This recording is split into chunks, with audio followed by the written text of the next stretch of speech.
శుక్లాంబరధరం విష్ణుం శశివర్ణం చతుర్భుజం ప్రసన్నవదనం ధ్యాయేత్ సర్వవిఘ్నోపశాంతయే. గురుర్బ్రహ్మా గురుర్విష్ణుః గురుర్దేవో మహేశ్వరః గురుః సాక్షాత్ పరం బ్రహ్మ తస్మై శ్రీ గురవే నమః. వాగర్ధావివ సంపృక్తౌ వాగర్ధ ప్రతిపత్తయే జగతః పితరౌ వందే పార్వతీ పరమేశ్వరౌ. సూక్తిం సమగ్రయతున స్వయమేవ లక్ష్మీ శ్రీరంగరాజమహిషీ మధురైకటాక్షైః వైదగ్ధ్యవర్ణగుణగుంభనగౌరవైర్యాం కండూలకర్ణకుహరాः కవయోధయంతి. హైమోర్ధ్వపుండ్రమజహన్మకుటం సునాసం మందస్మితం మకరకుండలచారుగండం బింబాధరం బహుళదీర్ఘకృపాకటాక్షం శ్రీవేంకటేశముఖమాత్మని సన్నిధత్తాం. విమలపటి కమలకుటి పుస్తకరుద్రాక్షశస్తహస్తపుటి కామాక్షి పక్ష్మలాక్షి కలిత విపంచి విభాసి వైరించి. నారాయణం నమస్కృత్య నరం చైవ నరోత్తమం దేవీం సరస్వతీం వ్యాసం తతో జయముదీరయేత్. హరి ఓం. పరమేశ్వర స్వరూపైన సభకు నమస్కారం. శ్రీకృష్ణ పరమాత్మ యొక్క ఆజ్ఞ మేరకు ధర్మరాజు గారు భీష్మాచార్యుల వారికి నమస్కరించి రాజధర్మములన్నింటినీ కూడా తనకు తెలియచేయవలసినదిగా ప్రార్థన చేశారు.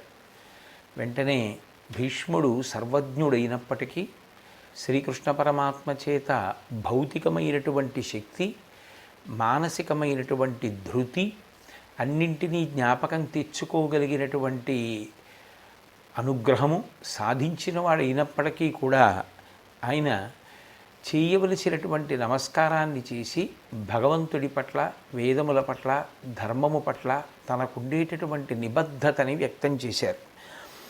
అనుటయు నాపగేయుడు మహత్వ సమంచితమైన ధర్మమున్ వినుత విధాతృభావ మహనీయుడు కృష్ణుని వేదమూర్తినాజను ధరణీ సురావళి ప్రసక్తి తలంచి నమస్కరించి అజ్జనపతి వక్త్రమాదర రసప్లుత దృష్టిని చూచి ఇట్లను. మొట్టమొదట బోధ చేసేటటువంటి గురువుకి ఆ బోధ వినేటటువంటి శిష్యుడి పట్ల ప్రేమ ఉండాలి. ఆ ప్రేమ భావనతో చెప్పేటటువంటి వాడై ఉండాలి. ఎందుచేత అంటే ఎంతో కష్టపడి తాను చదువుకుని తెలుసుకున్నటువంటి విషయాన్ని, గురువుల యొక్క శుశ్రూష చేసి తాను పొందినటువంటి జ్ఞానాన్ని శిష్యుడికి ప్రబోధం చేసేటప్పుడు ఆ గురువుకి చెప్పడం తన కర్తవ్యమని, చెప్పడం ద్వారా శిష్యుణ్ణి అనుగ్రహించి ఆ శిష్యుడు సంతోషించి తన దగ్గర ఉన్నటువంటి జ్ఞానం లోకానికి అందరికీ అందితే అంతకన్నా తన జన్మకి సార్థక్యం లేదనేటటువంటి సంతోషం మనసులో నిండిపోయిన వాడై ఉండాలి.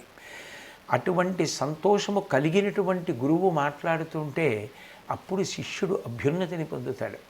అందుకే అంతటి ప్రేమతోనూ ధర్మరాజు గారిని చూసినటువంటి వాడై భీష్మాచార్యుల వారు ఆయన మొట్టమొదటి నమస్కారం ఎవరికి చేశారు అంటే ఆయన ధర్మానికి నమస్కారం చేశాడు. ఎందుకని అంటే లోకంలో ధర్మము ఆచరించవలసినటువంటి ప్రాణి మనుష్యుడు ఒక్కడే. మిగిలిన ప్రాణులన్నిటికీ కలిపి ఒకటే ధర్మం, పశుధర్మం అంటారు. ఆకలేసిందనుకోండి, అవతల ప్రాణికి కష్టం కలుగుతుందా, లేకపోతే అవతల ప్రాణి అది లాగేస్తే మళ్ళీ తినడానికి ఉందా లేదా, తాను న్యాయంతో ప్రవర్తిస్తున్నానా, శాస్త్ర విహితమైనటువంటి నడవడి ఉందా, ఇవన్నీ ఉండవు. ఆకలిస్తే కలియబడి బలహీనమైన ప్రాణిని పట్టి తినడమో, దాని దగ్గర ఉన్న ఆహారాన్ని లాగేయడమో. కానీ మనుష్యుడు అలా కాదు. నిరంతరం దేశకాలములను వర్ణాశ్రమములను దృష్టిలో పెట్టుకుని ధర్మాచరణము చేయవలసి ఉంటుంది. ఆ ధర్మమే మనుష్యుడికి సంసార సముద్రమును దాటడానికి పెద్ద నావ.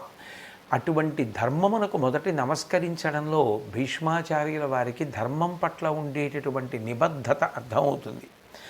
కాబట్టి మహత్వ సమంచితమైన ధర్మమున్ వినుత విధాతృభావ మహనీయుడు కృష్ణుని, ఆ ధర్మము వేదము ద్వారా చెప్పబడుతుంది. ఆ వేదము ధర్మమును చెప్పడానికి ప్రమాణం. ఆ ప్రమాణమైనటువంటి వేదము ద్వారా లోకమునకు ధర్మాన్ని అందించినటువంటి భగవంతుడైనటువంటి శ్రీకృష్ణ పరమాత్మకు వేదమూర్తినాజను ధరణీ సురావళి ప్రసక్తి తలంచి నమస్కరించి స్వరంతో కూడుకున్నటువంటి వేదమంత్రములనన్నింటినీ కూడా గురువుగారి దగ్గర కూర్చుని శ్రద్ధతో తెలుసుకున్నటువంటి వాడై నిరంతరం అభ్యాసం చేసినటువంటి కారణం చేత ఆ వేదములను నిరంతరం నాలిక చివర నిలబెట్టుకుని ఆ వేదములను పఠించేటటువంటి లక్షణము కలిగినటువంటి వాడై వేదము చేత ప్రతిపాదింపబడినటువంటి అర్థమును బాగా తెలుసుకుని అనుష్ఠాన పర్యంతంలోకి తెచ్చుకున్నటువంటి మహాత్ములైనటువంటి బ్రాహ్మణోత్తముల వలన ఆ వేదము యొక్క సారము నిలబడుతోంది కాబట్టి, ధర్మము యొక్క ప్రమాణము నిలబడుతోంది కాబట్టి, అటువంటి వేదమూర్తినాజను ధరణీసురావళి ప్రసక్తి తలంచి నమస్కరించి వారికి నమస్కారం చేసి అజ్జనపతి వక్త్రమాదర రసప్లుత దృష్టిని చూచి ఇట్లను ఆ ధర్మరాజు గారిని చూసి ఎంతో సంతోషంతో ఆయన ధర్మాన్ని చెప్పడం ప్రారంభం చేశాడు. ధర్మము అంటేనే ఆచరించున్నది. ఆచార ప్రభవో ధర్మ.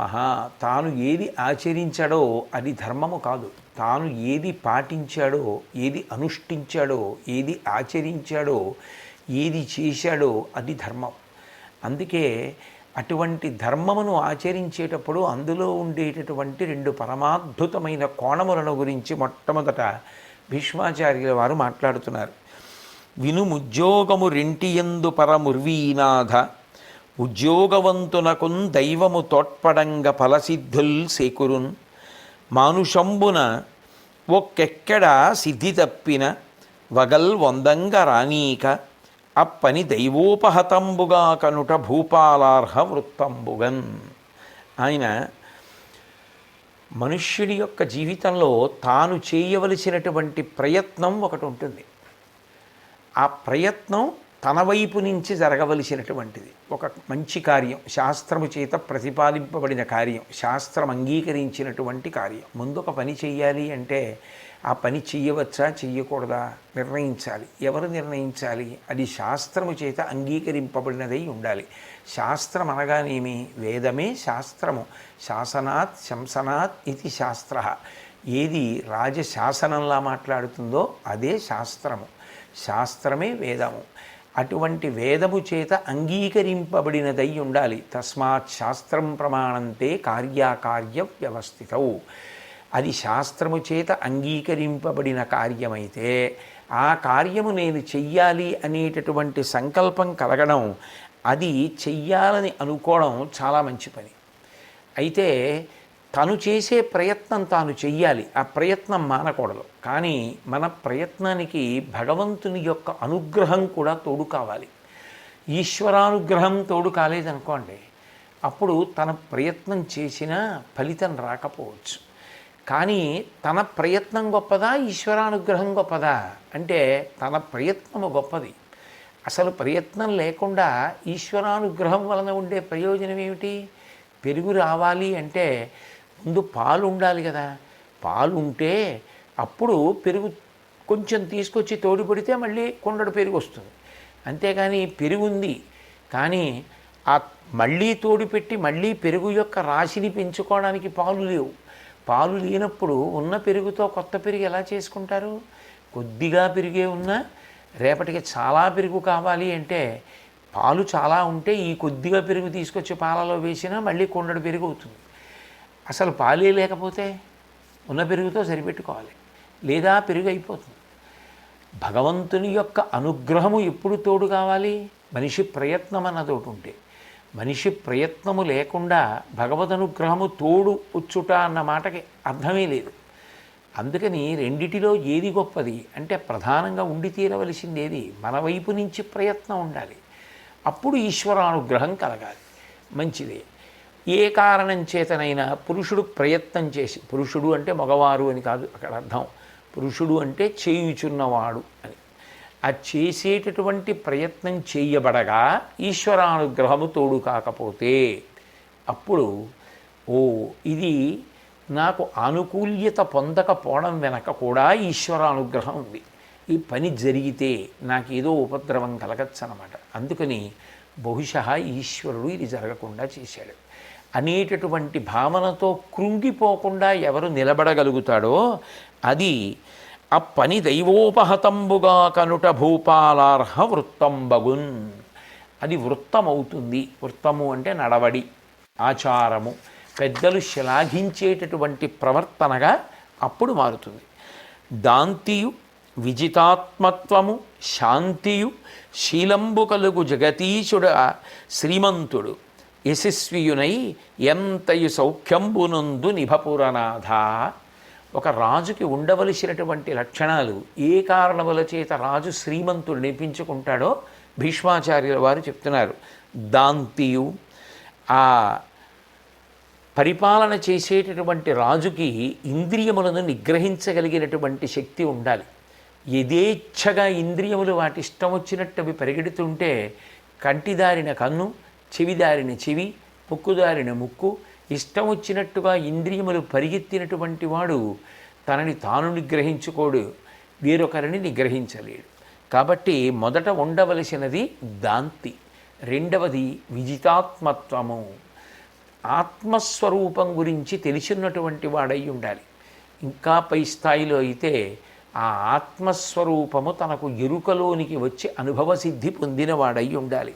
అంటే అంతటి జ్ఞాని అయి ఉండాలి. శాంతియు, శాంతి ఎప్పుడు కలుగుతుంది? కామము క్రోధము రెండూ లేకపోతే శాంతి కలుగుతుంది. కోరిక లేదు, కోపము లేదు, రెండూ లేని పరిస్థితి ఏదో అది శాంతి. రాజు ఆసనం మీద కూర్చున్నప్పుడు ఏ రాగము చేత ఆకర్షితుడు కాకూడదు, ఏ క్రోధము చేత ఆయన ఉద్రేకమును పొందినవాడు కాకూడదు. ఈ రెండు స్థితులను దాటి నిలబడగలిగిన వాడెవరో ఆయన తరంగములు లేనటువంటి సరోవరం ఎలా ఉంటుందో అటువంటి ప్రశాంతతను పొందినవాడై ఉంటాడు. ఆ ప్రశాంతతలో నుండి ఉత్తమమైనటువంటి ఆలోచనలు, అద్భుతమైనటువంటి నిర్ణయములు వెలువడతాయి. దాని వలన ఆయన ప్రజారంజకుడై ప్రజలను పరిపాలించి శాశ్వతమైనటువంటి కీర్తిని పొందగలుగుతాడు. అందుకని శాంతియు శీలంబు కలుగు జగదీశుడ శ్రీమంతుడు. శీలము అంటే నిజానికి మంచి స్వభావము అని, చక్కటి స్వభావమును పొందుతాడు. అంటే అది ఆయన యొక్క సహజ లక్షణమై ఉంటుంది. ఏదో వినడం వల్ల, ఏదో చదవడం వల్ల ఒక గంటో గంటన్నరో 2 గంటలో మాత్రమే భావములు సాత్వికమైనటువంటివిగా ఉండడం కాదు. ఎప్పుడూ స్వభావసిద్ధంగా సాత్వికమైనటువంటి ఆలోచన పరంపరతో కూడుకున్నవాడు కాగలిగినటువంటి స్వభావ సిద్ధి దేని వలన లభిస్తుంది అంటే అది క్రోధాదులను దాటినటువంటి స్థితిలో శాంతిలో నిలబడగలిగినప్పుడు లభిస్తుంది. కాబట్టి అటువంటి వాడు శ్రీమంతుడు. ఆయన శ్రీమంతుడు. అటువంటి రాజు యశస్వియునై చేసేటటువంటి పనులన్నీ కూడా ఉత్తమమైనవవుతాయి. ఆయన తీసుకునేటటువంటి నిర్ణయములన్నీ మహోత్కృష్టములవుతాయి. ఆయనకు కలిగేటటువంటి సంకల్పములన్నీ కూడా సాత్వికములు, శాస్త్రీయములవుతాయి. ఆ కారణం చేత విశేషమైనటువంటి కీర్తిని సముపార్జిస్తాడు. ఎంతయు సౌఖ్యంబునందు ఇభపురనాథ. ఓ ధర్మరాజా, అటువంటి రాజు ఎంత సుఖాన్నైనా పొందుతాడు. కాబట్టి ఒక రాజుకి తప్పకుండా ఉండవలసినటువంటి లక్షణములు ఇవి సుమా అని చెప్పి రాజు స్వామి, అమాత్యుడు, సుహృత్, కోశము, రాష్ట్రము, దుర్గము, బలము అనబడేటటువంటి 7 ప్రకృతులను నిరంతరము గుర్తించాలి. ఇందులో సుహృత్ అంటే ప్రాణప్రదమైనటువంటి స్నేహితుడు. ఎల్లకాలముల యందు కూడా మన యొక్క అభ్యున్నతిని కోరగలిగినటువంటి లక్షణం ఉన్నవాడు. అటువంటి వాడిని సుహృత్ అని పిలుస్తారు. అంటే మనం పాడవడం ఆయన కలలో కూడా అంగీకరించాడు. అటువంటి ఉత్తమమైనటువంటి అంటిపెట్టుకుని ఉండగలిగినటువంటి లక్షణము, మన యొక్క క్షేమము, యోగము, అభ్యున్నతి కోరగలిగినటువంటి మనఃప్రవృత్తి కలిగినటువంటి స్నేహితుడు జీవితంలో ఉండాలి. అటువంటి వాడు ఉంటే మనం తొట్టుపడకుండా ఆయన మనని పట్టి కాపాడతాడు. కాబట్టి ఇటువంటి 7 తాను గుర్తించి తన చుట్టూ వాటిని ఏర్పాటు చేసుకొని అవి ఏపాటి వైక్లభ్యమును పొందకుండా జాగ్రత్తగా నిర్వహించగలిగినటువంటి వాడై వాటికి 2 ఆధారభూతములు చెయ్యాలి. దానికి ఒకటి సత్యము. సత్యమేవేశ్వరోలోకే సత్యం పద్మాశ్రితా సదా సత్యమూలాని సర్వాణి సత్యాన్నాస్తి పరమం పదం అంటాడు రామచంద్రమూర్తి రామాయణంలో. సత్యము ఎప్పుడూ కూడా ఈ 7 ప్రకృతులకు ఆధార భూమిక కావాలి. సత్యము అంటే అనృతమును పలకకుండుట, అబద్ధం ఆడకుండా ఉండగలిగినటువంటి స్థిరచిత్తాన్ని పొందడం. రుజువర్తనము, ముక్కుకు సూటిగా ఉన్నదున్నట్టుగా త్రికరణ శుద్ధిగా ప్రవర్తించగలిగినటువంటి నేర్పు. ఇవి ఎవరికి లభిస్తాయో వీటిని ఆధారంగా ఎవరు ఈ 7 ప్రకృతులను నిర్వహిస్తూ ఉంటాడో, దండనీతిని పాటిస్తూ ఉంటాడో, అంటే తాను రాజదండమును పట్టుకున్నది లోకమంతటికీ కూడా రక్షగా ఏర్పాటు చేయడానికి అన్న విషయాన్ని పూనికగా మనసులో ధారణ చేసి ఉంటాడో అటువంటి రాజు చాలా విశేషమైనటువంటి రీతిలో ప్రకాశించగలిగినటువంటి వాడై ఉంటాడు ధర్మరాజా అని చెబుతూ, రాజు రాజదండాన్ని పట్టుకున్నప్పుడు శిక్షించడానికే పట్టుకుంటాడు. పట్టుకున్నప్పుడు ఎటువంటి వారిని శిక్షించినప్పుడు బెంగ పెట్టుకోవలసిన అవసరం ఉండదు. రాజు అయ్యో వారిని చంపానే అని బాధపడక్కర్లేదు సుమా అంటూ, శాంతుడుగాకని ఆయుధవంతుడై కవియు విప్రు వసుధేశుడు వేదాంతినైన హింసించుట ఎంతయు ధర్మంబు శృతులు ఇట్లని చెప్పున్. ఆయన శాంతుడుగాకని ప్రశాంత చిత్తంతో ఉండవలసినటువంటి వేదాభ్యాసం చేసినటువంటి బ్రాహ్మణుడు 10 మందికి విద్యాదానం చేసి తను నేర్చుకున్నటువంటి విద్యని ప్రబోధం చేసి సంతోషంగా జీవించవలసినటువంటి బ్రాహ్మణుడు వేదాంతములను చదువుకున్నవాడు అనుష్ఠాన పర్యంతంలోకి తెచ్చుకొని నిరంతర శాంతిని అనుభవించి భక్తి జ్ఞాన వైరాగ్యములతో ఉండవలసినటువంటి బ్రాహ్మణుడు ఇన్ని చదువుకున్నప్పటికీ కూడా ఆయుధమును పట్టుకొని యుద్ధభూమికి వెళ్ళి ఇతరులను సంహరించడం అనేటటువంటిది చేస్తున్నప్పుడు అటువంటి వ్యక్తిని చంపేయడం అనేటటువంటిది ఏమాత్రము ధర్మము కాకుండా పోదు. అంటే అది ధర్మమే, అటువంటి వారిని సంహరించడం అధర్మము కాదు అని భీష్ముడు స్పష్టంగా ధర్మరాజు గారితో చెప్పాడు. దీని వలన ధర్మరాజుకి శాంతి. ఎందుకని? ధర్మరాజు గారి మనసులో ఒక పెద్ద ఆవేదన ఉంది. అయ్యో మనకి చదువు నేర్పినటువంటి వాడు మహానుభావుడు, ఆ ద్రోణాచార్యుల వారిని సంహరించామే యుద్ధంలో, పైగా నేను చెప్పిన మాటలు నమ్మి కొడుకు మరణించాడని అస్త్రసన్యాసం చేశాడే, అట్లా అస్త్రసన్యాసం చేసినప్పుడు కదా గురువుగారిని చంపేశాం, గురువుగారి యొక్క మరణానికి నేను కారణమయ్యానే అని ఆ గురువుని చంపి సంపాదించుకున్న రాజ్యం అనేటటువంటి భావన, అర్జునుడు ద్రోణపర్వంలో అన్న మాటలు ధర్మరాజు గారి మనసులో ములుకుల్లా కదులుతున్నాయి. అవి ఇప్పుడు భీష్ముడి యొక్క మాటల వలన తొలగిపోయాయి. ఎంత వేదాంతములు చదువుకున్నవాడైనా, ఎంత శాస్త్రాధ్యయనం చేసిన వాడైనా బ్రాహ్మణుడు ఆయుధాన్ని పట్టుకొని యుద్ధభూమిలోకి వచ్చి ఇతరులని మట్టు పెట్టడం మొదలు పెడితే అటువంటి బ్రాహ్మణుణ్ణి సంహరించవచ్చు. ఒక విషయాన్ని మాత్రం మీరు జాగ్రత్తగా గమనించవలసి ఉంటుంది.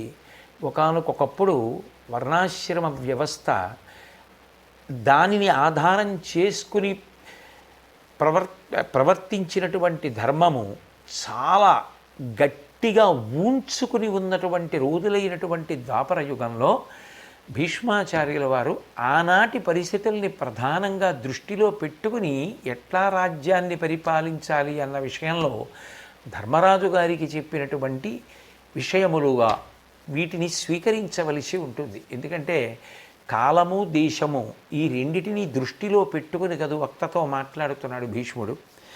కాబట్టి శాంతుడుగాకని ఆయుధవంతుడై కవియు విప్రు వసుధేశుడు వేదాంతినైన హింసించుట ఎంతయు ధర్మంబు శృతులు ఇట్లని చెప్పున్ అని, మీదినీపతి అతి మృదువైన మావంతుడైనంగు నిట్లట్ల ఎక్కి ఆడచూచు దేకువ సెడి నీచపు ప్రజ క్రూరుడగునేని లోకంబు బెగడు గుడుచున్ కాన వసంతంబు భానుని చాట్పున తగియడు పాటితో ధరణి ప్రజల నుచిత వర్తనముల నొందించునది ఇది రాజధర్మములకు రాజుసుమ్ము.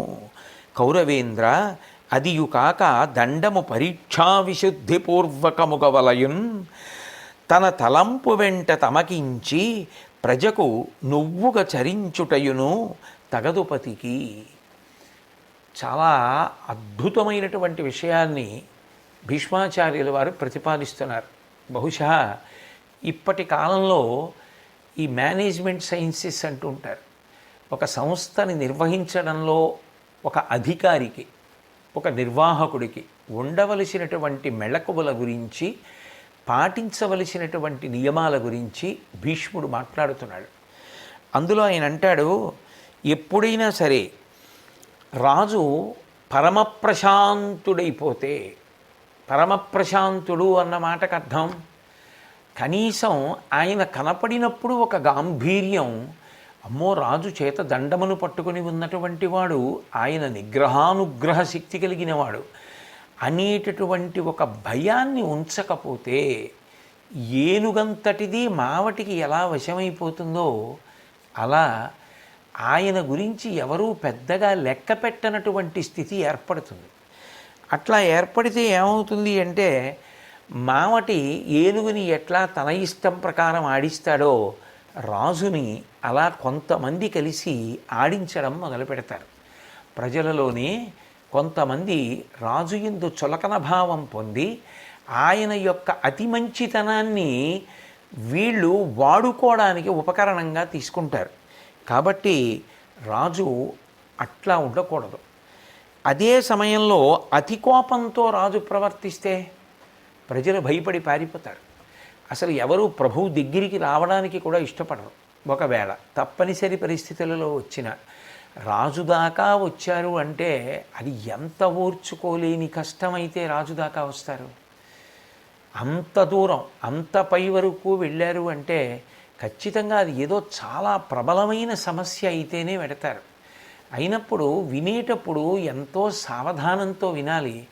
రెండు ఎవరు ఏ కష్టంతో వచ్చారో ఆ కష్టం చెప్పుకోవడానికి అంత బాధపడి కలుసుకోవడానికి ముందు నేను ఇలా చెప్పాలి అట్లా చెప్పాలి తన బాధ అని చెప్పి 100 మాటలు మనసులో అనుకుని వచ్చినప్పుడు రాజు ఆ వచ్చిన వ్యక్తి యొక్క మాట వినకుండా చాలా కోపంతో కనపడ్డాడనుకోండి, వచ్చినవాడు చెప్దామనుకున్న భావాలు సగం ఆవిరైపోతాయి. ముందు ఏ విషయానికి ఆ విషయంగానే పరిశీలించడం రాజుకి రావాలి. అంతకుముందు విషయం కోప్పడవలసింది అయితే అక్కడికది కోపం నటించి వ్యవస్థని చక్కదిద్దుకుని పంపించేశాక తర్వాత వచ్చే వాళ్ళతో ప్రశాంతంగానే మాట్లాడాలి. అంతేకాని ఆ కోపాన్ని అక్కడతో వదిలేయాలి తప్ప ఇంతకుముందు మాట్లాడినప్పుడు ఉన్న కోపం తర్వాత వాళ్ళతో మాట్లాడుతున్నప్పుడు ప్రదర్శిస్తే వాళ్ళు ఏదో చెప్పుకుందాం అనుకుని వచ్చిన వాళ్ళు చెప్పకపోగా పారిపోతారు భయపడి. కాబట్టి ధర్మరాజా, రాజైనటువంటి వాడికి అతి కోపము పనికిరాదు. అతి కోపంతో ఉంటే ఎవరూ దగ్గరికి రారు. అట్లాగని అతిగా చనువివ్వడమో మంచిది కాదు. ఏనుగుని మావటి ఆడించినట్టు ఆడిస్తారు. కాబట్టి రెండిటికీ మధ్య సమానమైన స్థాయిని పాటించడము అంటే వసంత ఋతువులో ప్రకాశించేటటువంటి సూర్యబింబం యొక్క కాంతి భరించడానికి ఎంత హాయిగా ఉంటుందో. వేడి ఉంటుంది కానీ భరించలేనంత వేడి మాత్రం కాదు. అట్లాగని వేడి లేకపోవడం ఉండదు, కన్నెత్తి సూర్యబింబాన్ని చూడటము సాధ్యం కాదు. అట్లాగని సూర్యుడు ప్రకాశిస్తున్నాడని అసలు బయటికి రావడానికి భయపడి లోపలే ఉండవలసిన బెంగా ఉండదు. రాజు అట్లా ఉండాలి. వసంతకాలంలో ప్రకాశించేటటువంటి సూర్యుడిలా ఉండాలి. రాజు యొక్క ఉపకార ధోరణి వలన ప్రజలు ఎంతో సంతోషాన్ని పొందుతారు. కాబట్టి అటువంటి ప్రేమ భావన మనసులో ఉంచుకొని అటువంటి స్వభావంతో అర్హులైనటువంటి వారికి అందించవలసిన ఫలాన్ని అందిస్తూ రాజు జాగ్రత్తగా పరిపాలన చెయ్యాలి. అంతేకాని తన యొక్క కోపాన్ని కానీ తన యొక్క తొందరపాటుని కానీ రాజు గుర్తుపెట్టుకోవలసిన విషయం, తాను కొన్ని కోట్ల మంది మీద రుద్దుతున్నాను అని గుర్తుపెట్టుకోవాలి. రాజు ఏదో కోపాన్ని మనసులో పెట్టుకుని ఒక ఆజ్ఞ జారీ చేస్తే దాని కారణంగా కొన్ని కోట్ల మంది ఇబ్బంది పడతారు. అట్లాగే రాజు తొందరపడి ఒక పని చేస్తే దాని వలన కొన్ని కోట్ల మంది ఇబ్బంది పడతారు. కాబట్టి పై స్థాయిలో ఉండేటటువంటి పరిపాలకులైనటువంటి వాళ్ళు నిర్ణయాన్ని చేసేటప్పుడు ఈ రెండింటినీ జాగ్రత్తగా గమనించి తాను ఈ రెండిటికి అతీతమైన స్థితిలో ఉండగా నిర్ణయములను తీసుకోవాలి. ఒకటి, చాలా కోపంతో ఉండి నిర్ణయాలు చేయకూడదు, చాలా తొందరపాటుతో నిర్ణయాలు చేయకూడదు. ప్రశాంత చిత్తంతో చెయ్యాలి, రాగద్వేషాలు లేకుండా చెయ్యాలి ఆ నిర్ణయాన్ని.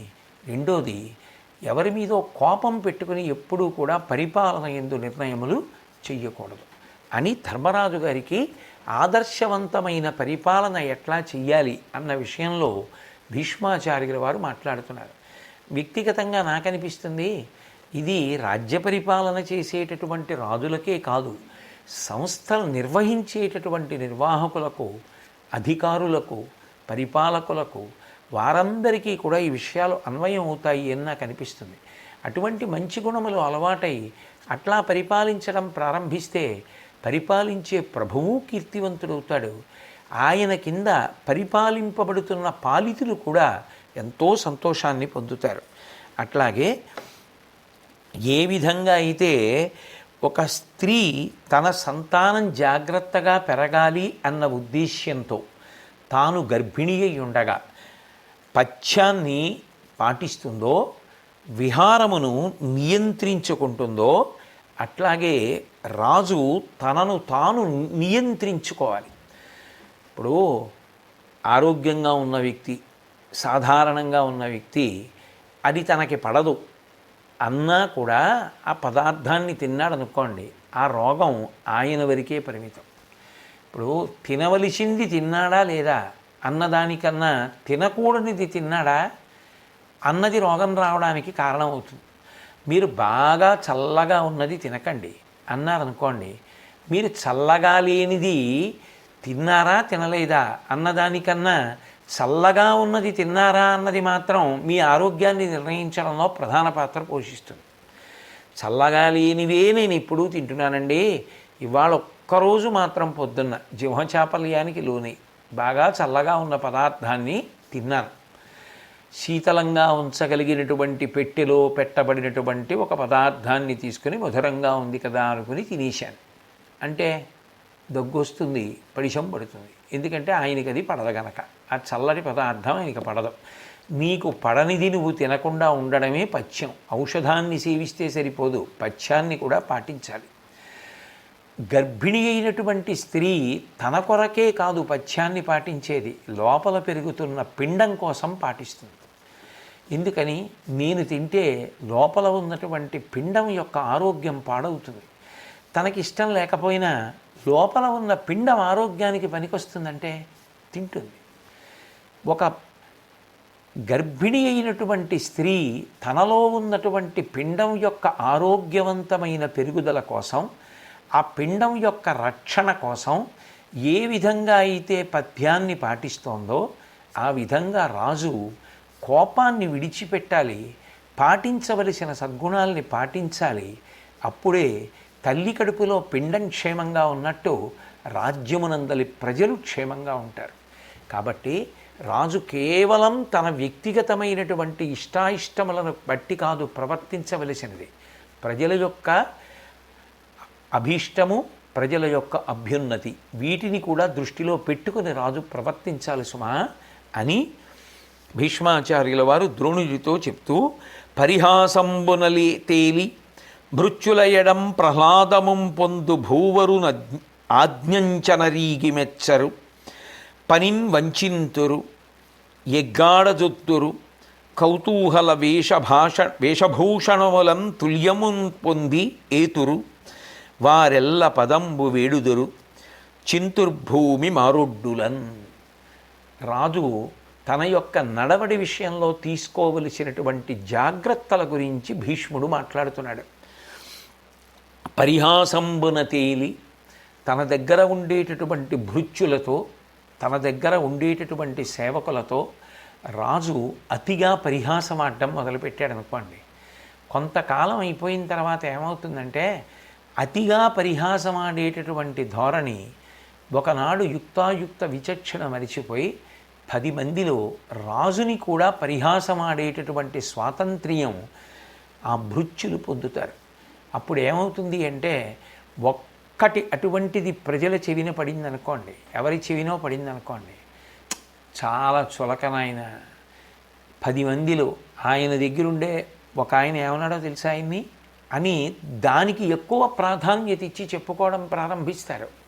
కాబట్టి రాజు జాగ్రత్తగా ఉండుట అన్న మాటకు అర్థం ఏమిటంటే రాజు అతిగా పరిహాసం ఆడకూడదు. అంటే రాజు నవ్వాలి, రాజు సంతోషంగా ఉండాలి, కానీ అట్లాగని 10 మంది కోసం బ్రతకవలసిన వాడు చెయ్యవలసిన త్యాగమన్న మాటకు అర్థం ఏమిటి అంటే అతి చనువు పొందడానికి అవకాశమిస్తూ అతిహాస్యము ఎవ్వరితోటి పనికిరాదు.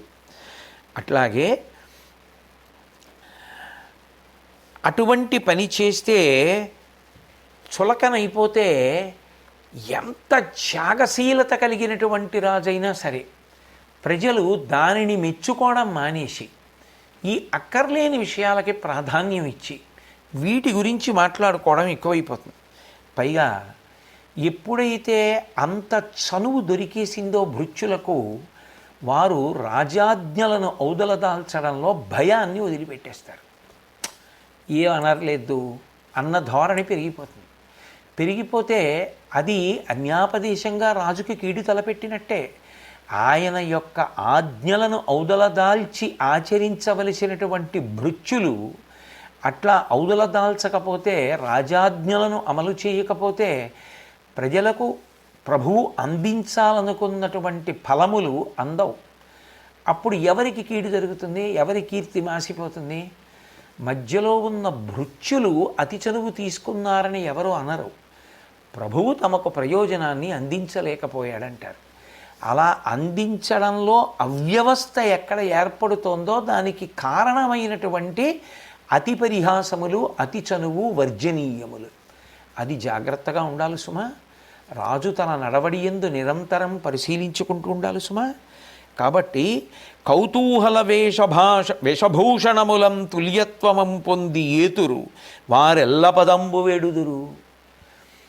రాజు ఎటువంటి వస్త్రధారణ చేస్తాడో అటువంటి వస్త్రధారణ చేయడం, రాజు ఎట్లా భూషణములు వేసుకుంటాడో అట్లా వేసుకోవడం, రాజు ఎట్లా మాట్లాడతాడో అలా మాట్లాడడం, అన్ని పదవులు తమకే కావాలి అని కోరుకోవడం, అన్ని పనులు తామే చక్కపెడతాం అంటూ ఉండడం, అతి స్వాతంత్ర్యం తీసుకుని ఇచ్చిన పని కన్నా అన్ని పనులు నేనే చెయ్యగలననేటటువంటి అధికారం తన చేతిలో పెట్టుకోవడానికి ప్రయత్నం చెయ్యడం, తద్వారా చిట్ట చివరికి చింతుర్భూమి మారొడ్డులన్. ఓ ధర్మరాజా, భూమి ముక్కలైపోవడానికి కారణమైపోతారు. కాబట్టి అంటే ఆ రోజులలో ఉన్న పరిస్థితులలో సామంతులైనటువంటి వారు తిరగబడి స్వాతంత్రం ప్రకటించుకుంటే ప్రభువు యొక్క రాజ్యం ముక్కలైపోలేదు. కాబట్టి అటువంటి పరిస్థితి ఏర్పడుతుంది. కాబట్టి ప్రవర్తన యందు రాజు చాలా జాగ్రత్తగా ఉండాలి సుమా. అతి చులకన తీసుకొని ఎవరూ విజృంభించకుండా నిరంతరం జాగ్రత్తగా తన ప్రవర్తనని తాను పరిశీలించుకుంటున్నటువంటి వాడై ఉండాలి. అలాగే కర్తవ్యము పాటించడంలో చాలా జాగ్రత్తగా పాటించేటటువంటి వారందరినీ తన దగ్గర పెట్టుకోవాలి. అట్లాగే కర్తవ్యాన్ని పాటించడంలో విముఖులు విఫలురైనటువంటి వారెవరు ఉంటారో వారు ఎంత గొప్పవారైనా చివరికి గురువే అయినా రాజు వదిలిపెట్టేయడమే ధర్మము. కర్తవ్యము అంటే తాను చెయ్యవలసిన పని, తాను చేయవలసిన పని తాను చెయ్యాలి. తాను చేయవలసినటువంటి పని చేయకపోవడానికి సాకు చెప్పడం గొప్ప కాదు. తాను చెయ్యవలసినటువంటి పని తాను చెయ్యడానికి ఏదైనా అడ్డొచ్చినా దాన్ని నేను అందుకు పక్కన పెట్టి చేసి రక్షించానని చెప్పడం గొప్ప. ఈ నియమం అడ్డొచ్చిందండి, అందుకని మేము ఈ పని చేయలేకపోయామండి, ఇందుకని ప్రభుత్వపు ఆస్తి రక్షించలేకపోయామండి అనడం గొప్ప కాదు. మేము ఇంత గొప్పగా ప్రభుత్వ ఆస్తిని రక్షించడానికి అవసరమైతే ఈ నియమాన్ని పక్కన పెట్టి ఇంత రక్షించామని ప్రభువుకి చెప్తే ప్రభువు వాళ్ళు చేసిన పనిని ఎందుకు ఆమోదించడు? వాళ్ళ కర్తవ్యాన్ని వాళ్ళు చేశారా లేదా? అంతేకాని నీ కర్తవ్యానికి ఉన్న నియమాలు అడ్డొచ్చాయని చెప్పి తప్పుకుని ప్రజాక్షేమాన్ని గాలికొదలకు. అటువంటి భృత్యులను పక్కన పెట్టుకొని నువ్వు సాధించేది ఏమీ ఉండదు. కర్తవ్యత నిష్ట కలిగినటువంటి వాడుంటే వాడు ముందు ప్రజాక్షేమానికే ప్రయత్నం చేస్తాడు. దానివలన ప్రభువు కీర్తివంతుడవుతాడు. అటువంటి కర్తవ్యత నిష్ట లేకపోతే గురువైనా సరే రాజు వదిలిపెట్టేవలసిందే. ఎందుకని అంటే తనకి ఎంత ఆర్తి ఉన్నా ఆయన ప్రజలకు తాను అందిద్దామనుకున్నది అందించలేడు. కాబట్టి అప్పుడు వదిలిపెట్టేయడం క్షేమదాయకమే. అందులో ఏ విధమైనటువంటి ఇక అనుమానము ఉండవలసినటువంటి అవసరం లేదు. కాబట్టి కర్తవ్యత నిష్ట కలిగిన భృత్యులు దగ్గర ఉండాలి. అదే సమయంలో రాజుకి అవసరమైతే హెచ్చరించి, రాజా దీని వలన మీకు ఇబ్బంది కలుగుతుంది కాబట్టి దీని జోలికి వెళ్ళకండి అని రాజు యొక్క క్షేమాన్ని కోరి చెప్పగలిగినటువంటి భృత్యులై ఉండాలి. చేసేటటువంటి పనిలో రెండెప్పుడు ఉండాలి. ఒకటి ప్రజాక్షేమమును చూరగొనుట, రెండవది ప్రభువు యొక్క కీర్తి ప్రతిష్టలు నిలబడేటట్టుగా చూసుకొనుట. అవసరమైతే అది కొంచెం కఠినంగా అనిపించిన రాజుకి చెప్పి రాజు యొక్క క్షేమమును కోరుకుంటున్నటువంటి వాడై ఉండాలి. కాబట్టి రాజా అటువంటి భృత్యులను దగ్గర పెట్టుకో. ధర్మము, అర్థము, కామము, మోక్షము అనబడేటటువంటి చతుర్విధ పురుషార్థముల యందు ఉదాసీన ధోరణి ఎప్పుడూ పనికిరాదు.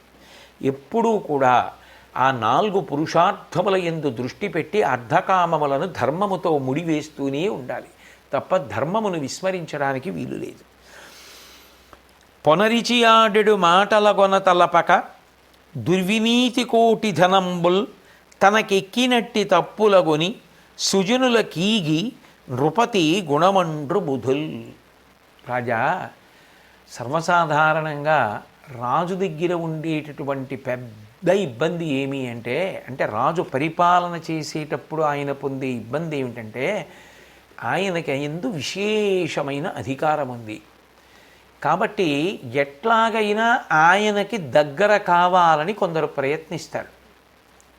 ఆయనకు దగ్గర కావాలి అని చేసేటటువంటి ప్రయత్నంలో చెప్పకూడని మాటలు, అక్కరలేని మాటలు, ఇతరుల మీద కొండములుగా చెప్పేటటువంటి అలవాటు ఉన్నవారుంటారు.